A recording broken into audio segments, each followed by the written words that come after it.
Pemerintahan Provinsi Kalimantan Timur di bawah pimpinan Gubernur Rudi Masud menjadi sorotan publik.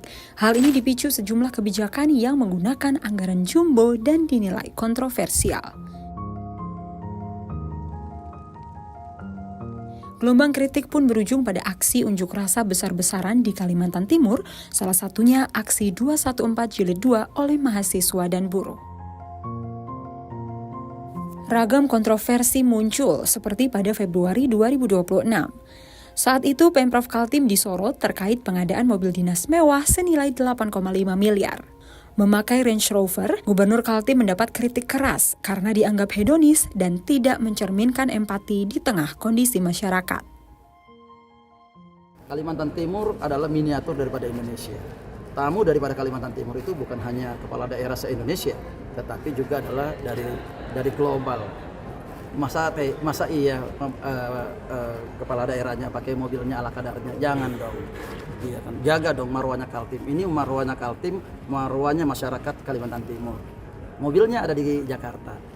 Terkait pemberitaan yang 8,5 M itu Pak Gub yang di LPS itu? Sesuai dengan Permendagri nomor 7 tahun 2006 bahwa pengendaraan mobil untuk kepala daerah jenis sedan adalah 3000 cc. Untuk jenis Jeep adalah 4200 cc. Mobil yang kamu adakan hanya yang 3000 cc.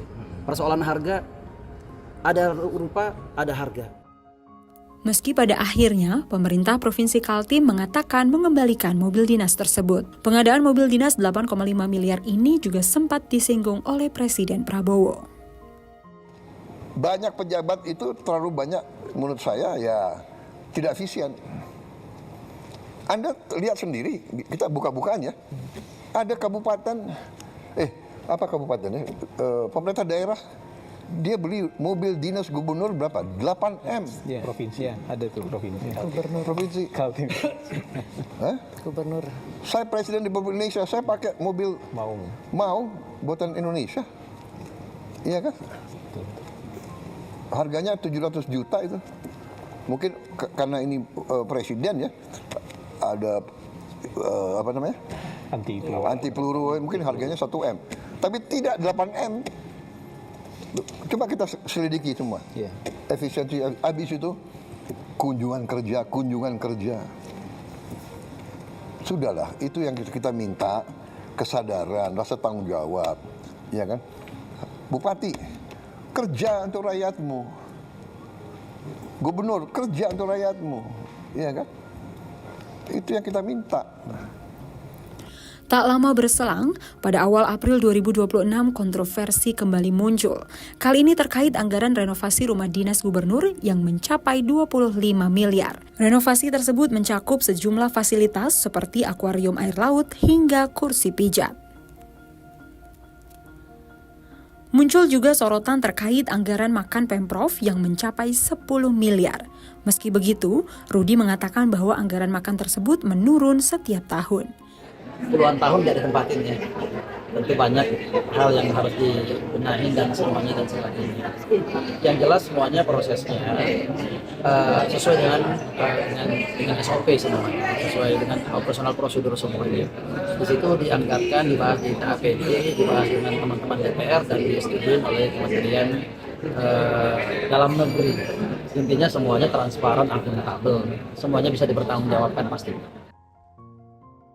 Sorotan berlanjut pada anggaran tim ahli gubernur yang mencapai 10 miliar. Besaran anggaran ini dinilai tidak proporsional untuk kebutuhan tim ahli. Tak hanya soal anggaran, muncul pula isu dugaan dinasti politik dalam pemerintahan. Hal ini memunculkan kekhawatiran dan kritik terkait indikasi praktik dinasti politik dalam pemerintahan. Kebijakan gubernur juga menjadi sorotan. Pengambilan keputusan dinilai top-down tanpa konsultasi dan partisipasi publik yang memadai sehingga dianggap kurang partisipatif. Beberapa hari ini saya banyak merenung. Saya menyadari ada hal-hal yang perlu saya perbaikin, baik dalam bersikap maupun dalam berkomunikasi. Untuk itu, dari lubuk hati yang paling dalam, saya menyampaikan permohonan maaf yang sebesar-besarnya atas kegaduhan dan ketidaknyamanan yang terjadi. Saya juga memahami di tengah masyarakat masih banyak kebutuhan dasar yang harus kita benahi.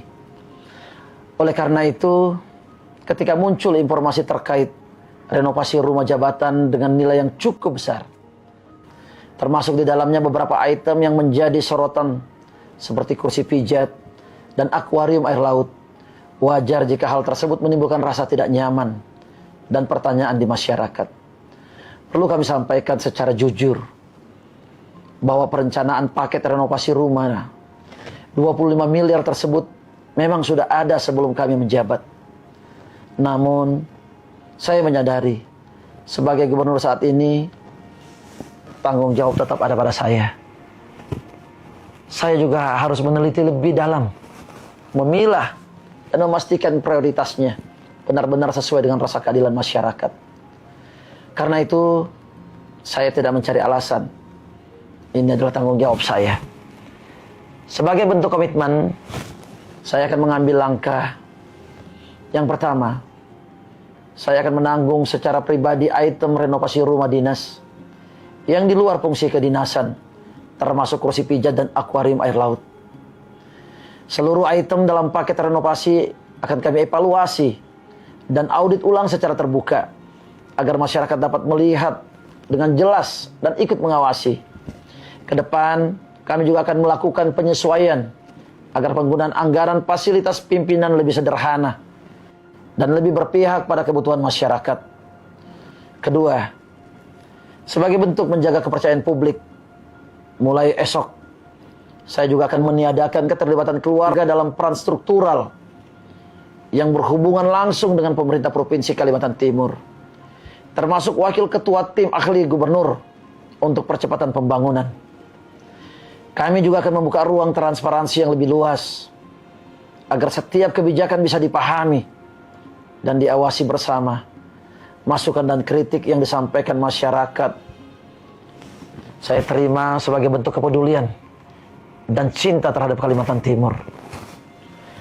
Terkait dengan pernyataan saya sebelumnya yang dikaitkan dengan pimpinan di tingkat nasional dan menimbulkan penafsiran yang kurang tepat,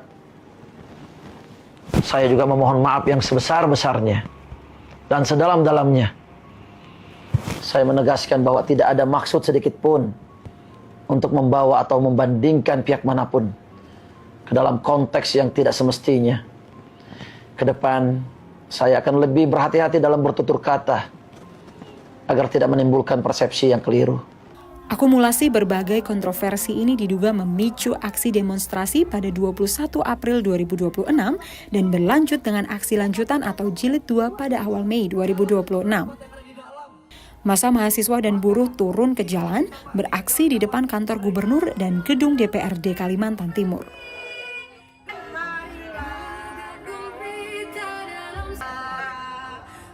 Di 2022 ini kami membawa tuntutan kemarin yang kami kawal sampai hari ini. DPRD kan sudah membahas, bahwasanya akan membahas dan hari ini adalah rapat pembahasan angket. Maka kami sepakat, kami kembali ke jalan untuk mengawal tuntutan kami sebelumnya dengan spirit media dan juga Ardiknas. Intinya saya harap DPRD bisa menjalankan transparansi publik dengan baik. Ya kan, sekarang rakyat Kaltim mendesak untuk bisa melihat, mendengar secara langsung. Kami ingin tahu siapa sih orang-orang yang nggak pernah ini, siapa sih orang-orang itu kan intinya. Yang jelas kami itu DPRD mau pengisi gitu kan. Kalau memang berpihak pada rakyat, sampaikan aja nggak perlu apa yang perlu ditutup-tutupi. Ini yang lebih ini misalkan rakyat Kaltim. Didorong oleh gelombang aksi massa, tuntutan hak angket terhadap Gubernur Kalimantan Timur Rudi disetujui DPRD. Sebanyak 6 dari 7 fraksi di DPRD Kalimantan Timur menyepakati penggunaan hak angket untuk menyelidiki kebijakan anggaran dan dugaan pelanggaran. Fraksi Partai Golkar menjadi satu-satunya fraksi yang menolak. Usulan hak angket ini resmi ditekan oleh 21 anggota dewan dan akan dibahas di Badan Musyawarah DPRD Kalimantan Timur sebelum dibawa ke rapat paripurna. Pada saat kita menandatangani yang namanya usul inisiatif untuk hak angket, ya itu yang kita pegang. Ada tanda tangan sekitar 21 orang, ya harus dilanjutkan ke paripurna. Inisiatornya siapa nih Bang? Sudah ada. Inisiatornya itu yang pasti 21 orang tanda tangan. Di luar Golkar ya Bang? 22 di luar Golkar. Golkar nggak ada yang tanda tangan nggak Bang? Itu yang satunya kan ada yang isi nomor 1. Kemudian dengan para bupati, wali kota, kemudian juga dengan DPRD, agar ada hubungan yang komunikasi yang baik, sehingga setiap masalah yang ada di daerah bisa selesaikan dengan baik. Saya kira itu. Kemudian juga kalau untuk mengenai masalah anggaran juga, tentu kita juga melakukan review sebelumnya, ya. Review oleh Kemendagri sebelum menjadi APBD, oleh Dirjen Keuangan Daerah teknis, sangat teknis sekali.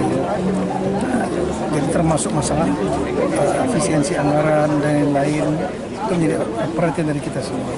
Pak, terbaru ini lagi ramai terkait hak angket yang dari DPRD Kaltim kepada... Kami monitor dinamika yang berkembang. Ya, tapi kita tentu mengharapkan hubungan antara pemerintah, daerah dengan DPRD-nya baik. Saya kira itu yang paling penting. Dari Mendagri ada yang mana? Saya membangun komunikasi. Prinsip saya selalu berusaha membangun komunikasi dengan baik, menyelesaikan masalah ibarat menarik benang dari tepung, tapi benangnya tertarik, persoalan selesai, tapi tepungnya nggak berantakan. Itu prinsip utama saya. Udah mengerahkan tim Pak dari Kemendagri Pak. Menanyakan ataupun mempertanyakan kepada kebijakan pemerintahan itu inflasi juga untuk menyampaikan pertanyaan pendapat, kira-kira begitu. Yang ingin saya sampaikan bahwa di dalam demokrasi kita itu sangat dimungkinkan nanti ditanyakan dengan dari legislatif ke eksekutif, jadi ada regulasinya, ada aturannya. Nanti seperti itu memang adalah hak daripada teman-teman di DPR. Kami siap untuk memaparkan sesuai dengan aturan. Tentu kita membuka data semuanya, ya di dalam kita melaksanakan pemasangan APBD itu tidak bisa disahkan kalau DPR itu tidak setuju. Jadi tentu sama-sama ya.